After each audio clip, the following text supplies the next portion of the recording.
সত্যি সত্যি যদি এরকম হয়েই যায়, তো আপনি ভাবেন যে সমন্বয়কদের আসলে কি পরিণতি হবে। না, খারাপ অংশের পরিণতি বলতেছি না, তাদের যে আশা আকাঙ্ক্ষা, দিনরাত A team B team C team মিলে তারা যেইভাবে বিষয়টার পিছনে উঠে পড়ে লেগেছে, তাদের সারা দেশ জুড়ে যেই চলমান কর্মকাণ্ড, ভবিষ্যতে রাজনৈতিক প্ল্যাটফর্ম করুক অথবা না করুক, সব কিছু মিলিয়ে একটা বড় ধরনের ধাক্কা খেতে যাচ্ছে বৈষম্য বিরোধী ছাত্র আন্দোলনের সমন্বয়ক থেকে শুরু করে অনেকে জাতীয় নাগরিক কমিটি বা তাদের আরো যারা টিম মেম্বার আছেন, ব্লা ব্লা ব্লা। এই দেশে নির্বাচন হবে না।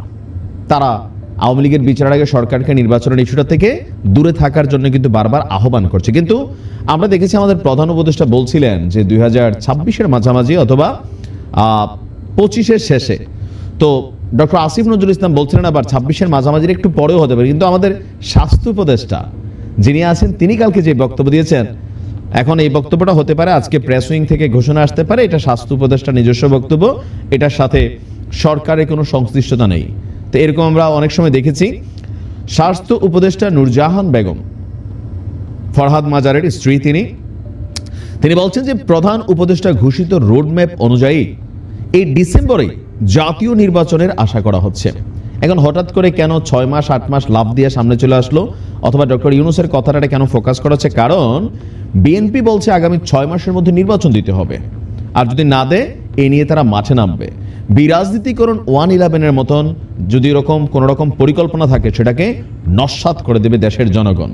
তো এই যখন সিচুয়েশন, একটা হাড্ডাহাড্ডি ইস্যু সামনে আসতে যাচ্ছে, তো সরকার, আমরা এই গত 6 মাস যাবত দেখছি যে ইস্যুতে বিএনপি বেঁকে বসে সরকার সেটাকে সাপোর্ট করে, বৈষম্য বিরোধীদের না।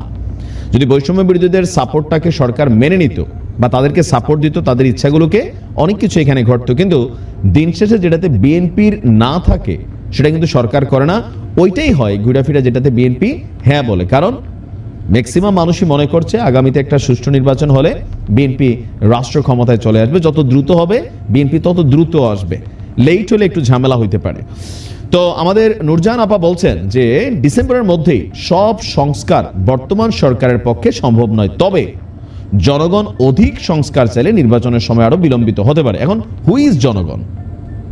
আপনি যখন বলেন যে জনগণ চায়, তাহলে আমাদের প্রশ্ন থাকে হুই ইজ জনগণ? বিএনপি পন্থী জনগণ, জামাতপন্থী জনগণ, আওয়ামীপন্থী জনগণ? এই দেশে আম জনতা বলতে কেউই নাই। সবাই দল করে, কেউ মনে মনে, আর কেউ রাজপথে বা মিডিয়া প্ল্যাটফর্মে। এদেশের ফাঁকগুলো একটা না একটা দল পছন্দ করে, ছোট ছোট বাচ্চারা এখন দলের আইডেন্টিফিকেশন করে, তাই না? সো জনগণ এখন বিএনপি, এই মুহূর্তে বিএনপির একটা বিশাল একটা অবস্থান, তাই না? তো রাজপথে ডাক দিলে আপনি তো দেখবেন সব জনগণ নির্বাচনের জন্য মাঠে নামছে। তারা কারা? বিএনপি পন্থী। এখন আবার ছাত্ররা যদি ডাক দেয়, তারাও নামাবে 2-1 লক্ষ। তো কোন জনগণের পাল্লা ভারী, সরকার ওই জনগণের পক্ষেই যাবে, এটা নিশ্চিত আমরা বলতেই পারি। তিনি আপনার গতকালকে সিলেটে একটা প্রোগ্রামে তিনি বলছেন যে আমরা স্বয়ংসম্পূর্ণ, আসলে তা নয়।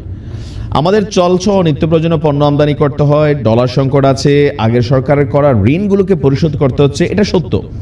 এছাড়া আগের সরকারের এখানে প্রয়োজনীয় আমদানি পণ্যে ভ্যাট ট্যাক্স কমানোর কারণে ব্যালেন্স করতে গিয়ে কিছু পণ্যের শুল্ক বাড়ানো হয়েছে, ঔষধে নতুন আরোপিত শুল্ক কর কমানোর সুপারিশ চলছে, এটা কিন্তু বাস্তব। দেখেন বিএনপি আসলেও, এখন বিএনপি যে বলছে যে গ্যাসের দাম কমাইতে হবে, এটা কমাইতে হবে, নিত্য প্রয়োজনীয় জন্য এটা কমাইতে হবে, কিন্তু বিএনপি অতীতে যখন ক্ষমতায় ছিল তখন তারেক রহমানের একটা বক্তব্য ভাইরাল আছে না, যে আসলে নিত্য পণ্যের দাম এটা কোনো সরকারি ব্যালেন্স রাখতে পারে না, এটা সিস্টেমে চলে, এটা বলা সোজা।